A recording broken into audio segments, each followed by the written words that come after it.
We are back on the ML Sports Platter. It's all brought to you by our good friends at Batavia Downs Gaming and Burn Dairy. Gas up your vehicle and grab the delicious donuts and chocolate milk coffee on your way to work at Burn Dairy. Burn Dairy, it's all good. Hot and cold food all day at participating locations. Olympic break. Let's talk Sabres. Let's talk NHL with one of my favorites. Always love seeing him on the big screen and on location. Martin Biron, the terrific Sabres analyst for the MSG Network. Marty, great to have you back. All right, thanks for having me back. And yes, it is a bit of a break now. I remember as a player, 98, I was in the AHL, so we didn't have a break. That's when Dom and Czech Republic won gold. But 2002 was Salt Lake City, 2006 Torino, 2010 Vancouver. Those I all enjoyed the Olympic break because I knew I wasn't going. So it was a little vacation time for me. It was awesome. Yeah, I was just about to ask, how do you handle the break as a player? It's a delicate balance, right? You got to figure out rest versus rust there. How much do you take off? Are you skating? How much do you practice? How do you handle a long one? This is a long one, Marty. 2002 is the first time I'd ever experienced like a week-long break, right? So I actually, we went and visited my parents in Quebec City, got to experience like the cold. Like we didn't go down south. So, not skating for 4 or 5 days or whatnot. You just let the body rest. And, but in 2006 and 2010, I did a little skating like on my own and, just to make sure I stayed, ready. And that was important to me. So, I didn't do too much, but I think a lot of players are doing that. I've talked to a lot of players around the league.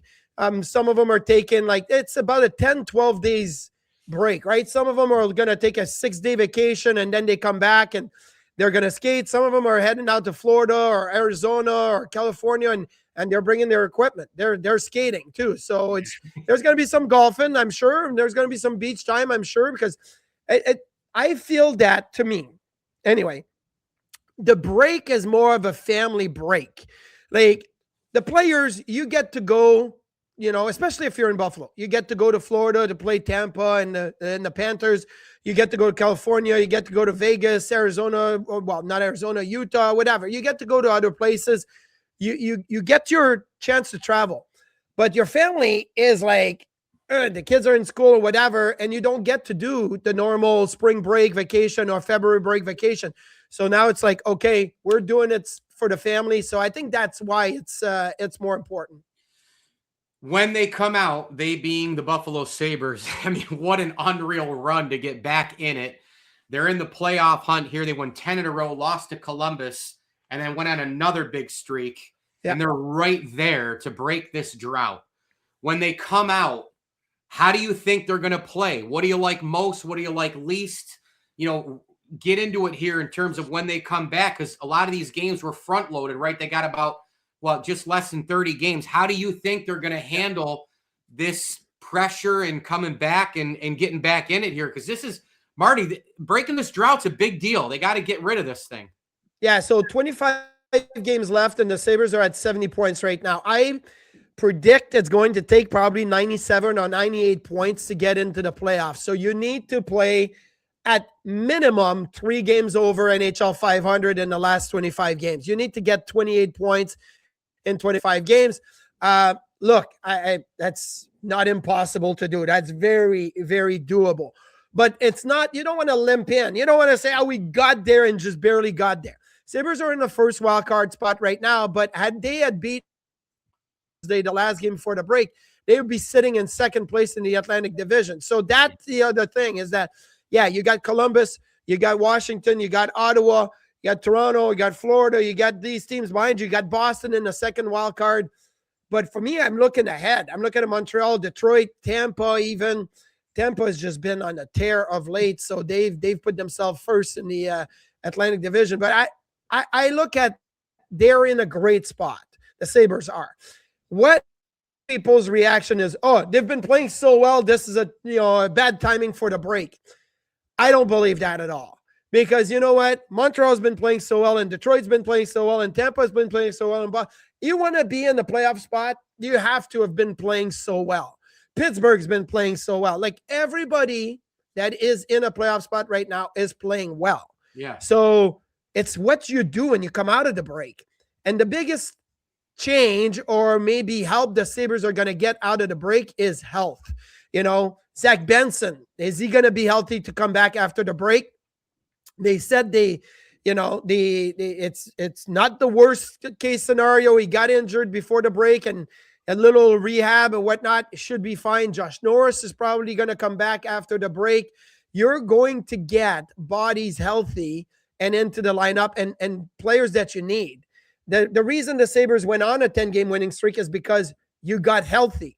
And when your team is healthy, it is one of the better team, and they've shown that. So I think that's going to be a major factor when they come back here at the end of February. They go New Jersey, then they have a Florida, double games down there, and then they come back home for Vegas in March. So it's going to be a really, really fast stretch at the end of the year. No doubt. A couple more quick ones from Martin Biron from the MSG Network here, talking some Sabres. When you play this well, obviously a lot of things are going right that were going wrong when you weren't playing well. And one of the things that they've done really, really well is there's buy-in and they win battles in the corners. Now they're a pain in the ass to play. I mean, you couldn't say that before. And Liam McHugh made note of that on my show a couple weeks ago from TNT. But I also look at a really important one, and that is in this sport that sometimes it gets, overlooked, Marty, is that your stars have to be better than the other team's stars too. Yeah. Well, now Tage Thompson is making big plays. He's getting huge goals.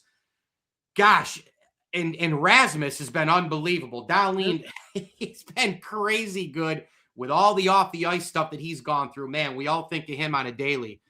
When you watch those two guys, what do you see? I mean, they're up there now in the upper echelon, right? Superstars? Oh, yeah. I mean, they are. Dahlin, if it wasn't for, the defense position, the National Hockey League is so wild, because you got the McCarrs and the Hughes and Werenskis, and then you can had a Charlie McAvoy and a Dahlin and guys that have like that all-around game. And so I think, look, Dahlin has been fantastic, and he has the puck a lot, and he plays a ton of minutes. Him and Matthias Samuelsson have definitely found a rhythm and a partnership, a chemistry this year that has been awesome. Bo Byron has looked good as well. Yeah. So that's fun to see. Now with Tage, I think that early in the season, Tage was on the wing, and then he's playing in the middle, but he's going back to the wing. I think that we all know now that Tage Thompson is a center. I'm actually a little disappointed because I looked at Team USA's projected lines as they had him at practice when they first practiced in Italy, and Tage was on the wing. And I'm like, no, Bill Guerin, Mike Sullivan, Tage Thompson's a center. What are you doing? You're locking him in. You're boxing him in on the wing. Yeah. Give him the middle of the ice. Let him like just be free in the middle of the ice. And I get you got Eichel and Matthews and Larkin, and you got like a lot of good centers. Sure. But I think Tage can be up there, but at least he's in the top 9, so he'll get like more ice time and he'll have a bigger role. But he's been fantastic, and that has been fun to watch. Final thing for you. You've got the old school logo hat on. I'm wearing the goat head. Yep. Right? We got one of each here. Which one do you like better? I'm an original type of person. I do love the black and red. And really the black and red is when my time in Buffalo, technically it started with the blue and gold, right? But very quickly, the black and red was introduced, and then most of my career was black and red. And then I played a half a season with what everybody calls the slug, but it went back to the blue and gold, and it was a different logo. But I'm an original kind of person. Like I look at, I love, the Winnipeg Jets original, Dale Howardchuk, logo, or Teemu Selanne in Winnipeg logo. I love a Hartford Whalers logo. Northeast. So I love all of the, the Adams division was what I grew up in, right? Quebec, Montreal, Buffalo, Boston, and Hartford. That's what I grew up on. So give me any one of those 5 from the 80s, and I'm all good.